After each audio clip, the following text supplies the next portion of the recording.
വധശിക്ഷ റദ്ദാക്കിയതിനെ തുടർന്ന് പുറത്തിറങ്ങിയ പ്രതി 11 വയസ്സുകാരിയെ ബലാത്സംഗം ചെയ്തു കൊന്നു. രാജാഗാർഹിൽ ഊമയായ 11കാരിയെ ബലാത്സംഗം ചെയ്തു കൊന്ന കേസിൽ ഒരാൾ അറസ്റ്റിലായിരിക്കുകയാണ്. മധ്യപ്രദേശ് ഹൈക്കോടതി വധശിക്ഷ റദ്ദാക്കിയ പ്രതിയാണ് പിടിയിലായത്. പ്രായപൂർത്തിയാകാത്ത 2 പെൺകുട്ടികളെ ഇയാൾ ബലാത്സംഗത്തിന് ഇരയാക്കിയിരുന്നു. ഇതിലൊരു കേസിൽ വിചാരണ കോടതി ഇയാൾക്ക് വധശിക്ഷ വിധിച്ചുവെങ്കിലും ഹൈക്കോടതി റദ്ദാക്കുകയായിരുന്നു. തുടർന്ന് ജയിലിൽ നിന്ന് പുറത്തിറങ്ങിയ ഇയാൾ കൊലപാതകം നടത്തുകയും ചെയ്തു. 2003-ലാണ് കേസിലെ പ്രതിയായ രമേശിനെ ആദ്യമായി അറസ്റ്റിലാവുന്നത്. അന്ന് ഷാജാപൂരിൽ നിന്നുള്ള 5 വയസ്സുകാരിയെ ഇയാൾ ബലാത്സംഗത്തിന് ഇരയാക്കിയിരുന്നു. കേസിൽ ഇയാളെ 10 വർഷം തടവിന് ശിക്ഷിക്കുകയും ചെയ്തു. 2013-ലാണ് ഇയാൾ ശിക്ഷ കഴിഞ്ഞ് പുറത്തിറങ്ങുന്നത്. 2014-ൽ ഇയാളെ 8 വയസ്സുകാരിയെ തട്ടിക്കൊണ്ടുപോയി ബലാത്സംഗത്തിന് ഇരയാക്കിയ കേസിൽ വിചാരണ കോടതി വധശിക്ഷയ്ക്ക് ശിക്ഷിച്ചിരുന്നു. എന്നാൽ ഹൈക്കോടതി ശിക്ഷ റദ്ദാക്കുകയും ചെയ്തു. സാങ്കേതികമായ കാരണങ്ങൾ പറഞ്ഞാണ് ഹൈക്കോടതി വധശിക്ഷ റദ്ദാക്കിയത്.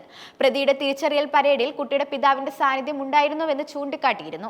ഇതോടെ ജയിലിൽ നിന്ന് പുറത്തിറങ്ങാൻ പ്രതിക്ക് വീണ്ടും അവസരം ലഭിക്കുകയായിരുന്നു. ജയിലിൽ നിന്നിറങ്ങിയ പ്രതി ഫെബ്രുവരി 1-ാം തീയതിക്കും 2-ാം തീയതിക്കും ഇടയിൽ 11 വയസ്സുകാരിയെ തട്ടിക്കൊണ്ടു പോവുകയും കുട്ടിയെ കാണാനില്ലെന്ന് കാണിച്ച് രക്ഷിതാക്കൾ പോലീസിൽ പരാതിപ്പെടുകയും ചെയ്തു. അന്വേഷണത്തിൽ കുറ്റിക്കാട്ടിൽ നിന്നും പെൺകുട്ടിയുടെ മൃതദേഹം കണ്ടെത്തുകയായിരുന്നു. CCTV ക്യാമറകൾ കേന്ദ്രീകരിച്ച് നടത്തിയ അന്വേഷണത്തിൽ രമേശാണ് പ്രതിയെന്ന് വ്യക്തമാവുകയും തുടർന്ന് ഇയാളെ പോലീസ് പിടികൂടുകയുമായിരുന്നു.